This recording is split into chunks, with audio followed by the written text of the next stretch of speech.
வணக்கம். நான் உங்கள் ஃபார்மர் லவர். இன்றைக்கி நம்ம எங்கே வந்திருக்கோம்னு பார்த்தீங்கன்னா, இந்த ஹோட்டல் பிஸ்மிக்கு தாங்க ஹோட்டலுக்காக வந்திருக்கோம். இந்த கடையோட ஸ்பெஷலே பார்த்தீங்கன்னா, இவங்க 70 ருப்பீஸுக்கு கொடுக்குற அந்த சிக்கன் பிரியாணியும், அது கூட முட்டை வச்சு 80 ரூபாய்க்கு கொடுக்குற அந்த பீஃப் பிரியாணி தாங்க அந்த கடையோட ஸ்பெஷலு. இந்த கடையில் வெறும் பிரியாணி மட்டும்தாங்க சேல் பண்ணின்னு இருக்காங்க. இந்த கடையோட டைமிங் பார்த்தீங்கன்னா 11 மணிலேருந்து 3 மணி வரைக்கும் இருக்கும் மதியம். நீங்கள் ஆல்ரெடி இந்த ஹோட்டலில் சாப்பிட்றீங்களான்றதை மறக்காமல் கமெண்ட்டில் சொல்லுங்கள்.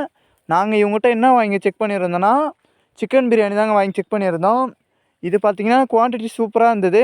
கடை வேணால் சின்னதாக இருக்கலாம், அண்ணனோட மனசு என்றைக்குமே பெருசு தான். ஏன்னா அந்த அளவுக்கு பிரியாணி குவான்டிட்டி அதிகமாக வச்சு தந்தார். பிரியாணி டேஸ்ட் வைஸ் சொல்லலாம் ஒரு ஆவரேஜான டேஸ்ட்டு தான். இங்கே 70 ருப்பீஸுக்கு இந்த பிரியாணி ரொம்ப ஒர்த்து தான் நான் நினைக்கிறேன்.